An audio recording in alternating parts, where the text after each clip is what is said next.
And we are starting part 3. Chris, where does Clay Guida go from here? Well, the thing with Guida is now that he's training in Jackson's MMA, he's doing really well, actually.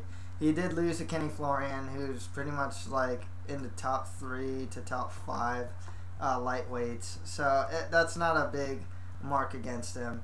But he has a really good win over Rafael dos Anjos, and before that he beat Shannon Gugarty by submission. One thing I still see with Clay Guida is that he's still a gatekeeper to the division. Pretty much, if you can beat Clay Guida, you deserve to fight more of the top 10 of the division and higher up the division. If you can't beat him, I don't feel you're ready for that leap yet.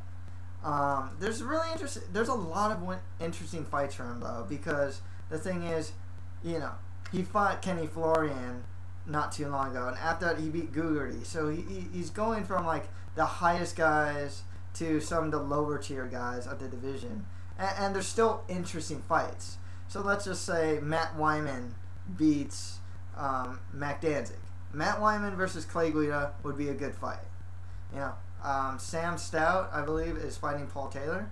If Sam Stout wins, I feel that Sam Stout versus Clay Guida would be really interesting. I wouldn't want to see him against Paul Taylor because Paul Taylor doesn't have the greatest takedown defense. I think he just gets smothered. If Jeremy Stephens beats Melvin Gillard, Jeremy Stephens versus Clay Guida would be really interesting. Once again, I know he trains with Melvin Gillard, so I wouldn't want to see. I don't think they'll make Guida versus Gillard. But then you can also go higher. Evan Dunham's fighting Sean Shirk. Okay, the winner of that fight versus Clay Guida. Good fight. George Soteropoulos versus Clay Guida. Another good fight. So pretty much, he can seriously fight just about anyone. Any fresh matchup is going to be a good fight for him. I think he's a good test for a lot of guys. And for the higher guys, he's a guy that you have to stay on your toes for. Diego Sanchez got a split decision victory over him. So, even the top guys have to stay on their toes against a guy like Clay Guida. Where does Rafael dos Anjos go from here? Well, the thing with dos Anjos is that he's lost to Clay Guida, he's lost to Jeremy Stephens, and he's lost to Tyson Griffin. And that really shows me that he's really not ready for that upper tier of the division yet. I think he needs to be brought down a little. I know he has a jaw injury, but as far as his next fight goes, there's a lot of fights more in the lower to mid tier. Joe Lozon's fighting Efrain Escudero. They're not fighting each other, but he can fight Joe Lozon and be an interesting fight. Rafael dos Anjos versus Efrain Escudero, good fight. The winner of Stout versus Taylor. That would be a good fight as well. Mac Danzig versus Matt Wyman, the winner or even loser of that fight, would be really interesting for Rafael dos Anjos. I still feel that dos Anjos is still around that mid-tier. He can fight the lower tier guys to kind of get some wins under his belt and whatnot. He can still fight some mid-tier guys too, and that'll be fine. Cole Miller is fighting Ross Pearson. Ross Pearson is kind of on a roll right now, and a guy like Rafael dos Anjos would be a very interesting threat to him. But dos Anjos versus Cole Miller, I think could be a great ground battle. So there is just a lot of fights for Rafael dos Anjos. He's only 25. I don't see him breaking through that top 10 quite yet, but in the future, I can definitely see him hit his stride. His striking's improved a lot. His ground game's good. He has some decent wrestling. It can use some work, but he is a very good fighter. He's showing some pretty well-rounded skill as well as of late. What can you get from Junior dos Santos' performance and the win against Royal Nelson? Well, the thing with dos Santos that I was impressed with when he fought Roy Nelson was, one, I was impressed with his takedown defense. He just would not get taken down, which is good for him because a guy like Velasquez or Lesnar will try and take him down. Lesnar's obviously huge and much bigger, so seeing the size difference, there's a really good chance that Lesnar's gonna be able to take out Dos Santos. But the thing is, though, he needs to show a little more diversity. Dos Santos does get the winner of Cain Velasquez versus Brock Lesnar. Cigano, he tends to use his hands a lot. He has a great uppercut. I mean, I kind of see his uppercut like I see Mirko Krokov's left leg head kick. I mean, it's just that devastating weapon that this heavyweight has. He's definitely one of the best strikers in the division.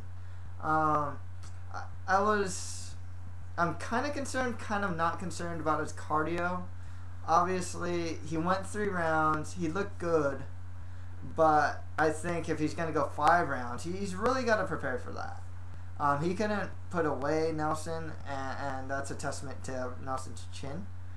But, if he's going to get tired after 3 rounds, I just don't see how he will not get tired after 5.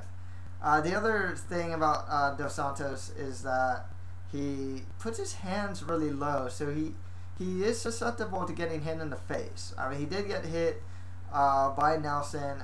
He just took it, so it's a testament to his chin. But, that's not exactly the best thing you want, especially against these guys that have one-punch KO power. And like I said, some diversity would be nice. Kicks, I know he has some pretty good knees. He's used them before. He can definitely use them more. Doesn't use kicks very much, and I kind of understand it because he probably doesn't want to get taken down. But, if you know how to throw it right and get out of the way in time, you can avoid getting taken down. He even went for a takedown, which is really interesting because you don't know much about his ground game. On top, on bottom, because no one's really taken him. Gonzaga got him there for a second, and he just popped back up. But he is going to be a very interesting challenge for the winner of Lesnar versus Velasquez for sure.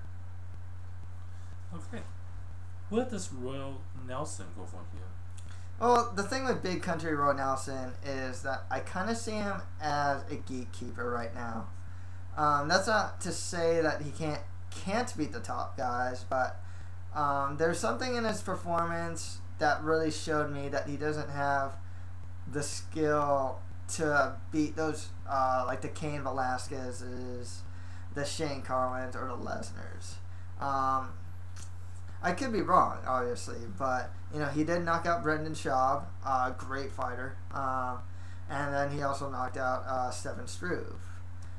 The thing is, I'd like to see him against Frank Mir. I think that'd be a really interesting fight. Roy Nelson, Frank Mir, very interesting. It could turn into a pretty good ground battle as well. The other person I'd like to see him against is Gonzaga. Win or lose against Brendan Schaub. Gonzaga versus Roy Nelson would be interesting.